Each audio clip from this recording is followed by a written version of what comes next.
Hey, and welcome back to another episode of What to Do. Today our new friend Becca is going to be featured in this video, and she created an indoor farm. It's a perpetual motion farm, so it's like self-sustaining and everything, and the science it runs on is awesome. So if you're interested in seeing something really cool in Lexington, getting involved in the community, and eating food, then you got to check this video out. Let's go.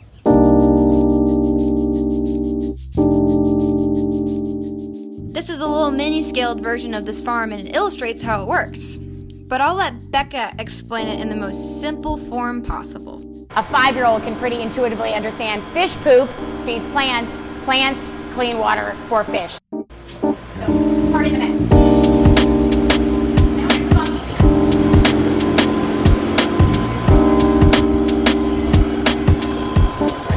So Food Chain's farm is specifically an aquaponics farm. So aquaponics is a combination of 2 different cultivation techniques, the first of which is aquaculture. So aquaculture is just a fancy word for farming fish or aquatic organisms, very akin to keeping a fish tank in your own home. You feed the fish, and if you don't do something about their waste, your fish are going to die. So that's one of the big drawbacks or challenges of just doing aquaculture. Just farming fish is what to do with all of their waste. On the flip side, the other cultivation technique that we're utilizing is something called hydroponics, and it is growing plants without using soil. So the advantage, of course, of growing hydroponically is you don't have to have access to soil. You can do it stacked, you can do it vertically, you can do it in indoor spaces. But the challenge of removing soil from the equation of plant production is that that's typically where plants get their nutrition. So you've got to come up with some way of getting nutrition into the water that those plants are then ultimately going to get fertilized with. But there's great value in linking those together. So by putting aquaculture together with hydroponics, you're able to use the waste that the fish naturally produce as the natural fertilizer for the plants. And in return, as the plants take that waste out of the water as their food source, they leave behind clean water that can then be sent back to the fish. So this whole system is a recirculating aquaponics system. It means our water is going round and round and round and round. And because it is incredibly efficient, we're able to grow all of this food using about 5% of the water compared to conventional agriculture.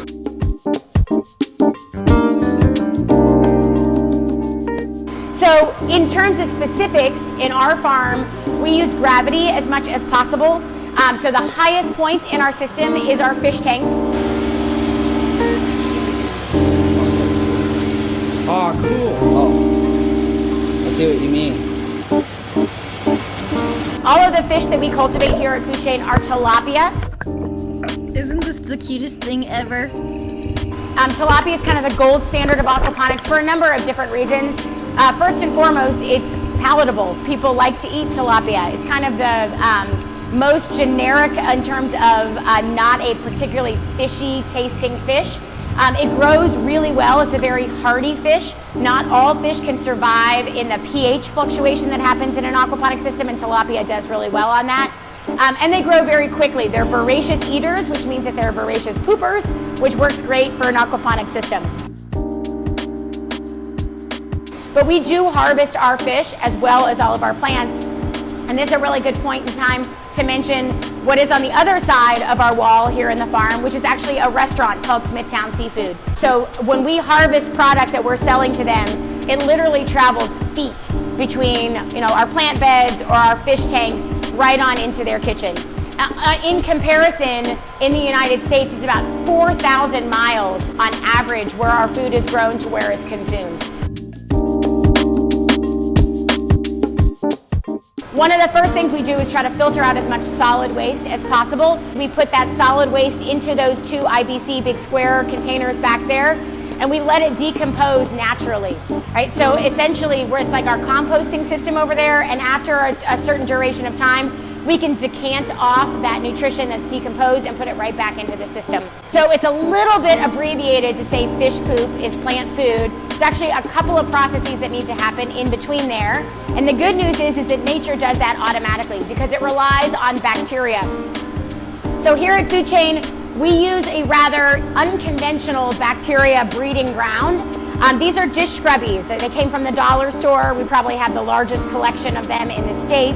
And the reason we use them is because they are quite naturally a really good place for bacteria to live because of all those nooks and crannies.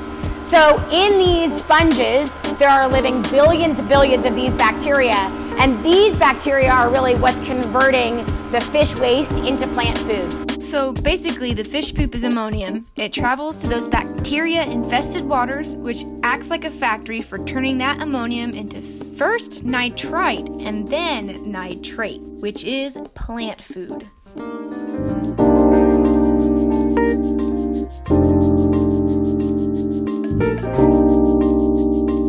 So we've got all of this now nitrate-rich, plant fertilizer-rich water, and now again through gravity we can send it down to then get to our plants. So on the plant side of production at Food Chains Farm, everything is growing floating on top of water. So again, there's no soil involved, and that means all of these plants are on rafts. You can see these bare roots are thriving underneath. So there's no soil to contend with. These guys spread out in that water once you pull them out. And we just have this little styrofoam wedge that's going to hold them in these holes that we've drilled through rigid styrofoam. Everything that we're growing on the plant side is meant to be eaten in the leafy stage. So we grow a lot of lettuce. So this is a lettuce plant that I've got here. We also do a lot of dark leafy greens. So there's kales, there's collards, there's chards at different times. So we can plant these plants, they get really large, and then when we want to harvest, we just come in, much like you would in your own herb garden, harvest off what you need, and then that plant will continue to grow and thrive. Leaves grow the fastest, right? So you don't have to wait for a pea plant to get all the way to the seed pod. Instead, you can harvest it as a microgreen, and that's what we're doing down here. So microgreens are a way basically of cultivating and harvesting very, very young plants, kind of in the same idea as sprouts, right, where you're eating them when they're really, really immature. You're getting them chock full of nutrition by that way, but also you're not investing as much time in growing them. So some of these guys grow from seed to harvest in as short as 7 days. I would wager this is probably 5 days old. Yeah, they grow so quickly. And these are the same pea shoots, this would grow into like a snow pea plant.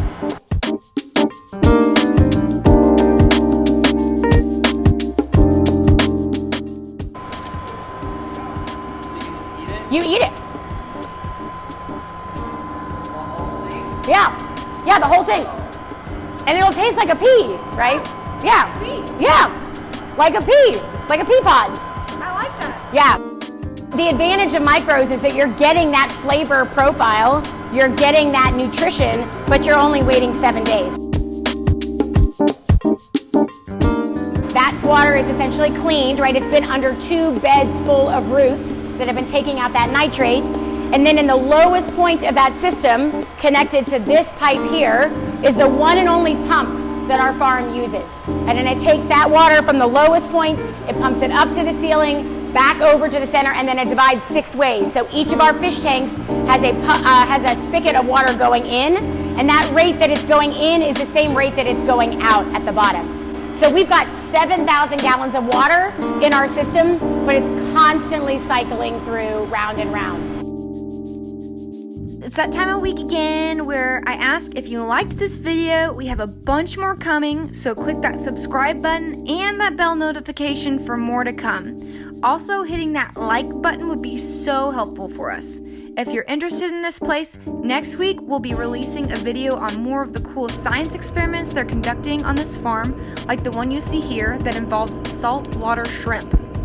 See you next time. Okay, Will, what do you think about it? That was super cool. I told you it was going to be cool. I went here a little while ago and I loved it, and I was like, I have to take Will. Yeah. Just that full cycle is really cool. They don't have to weed them.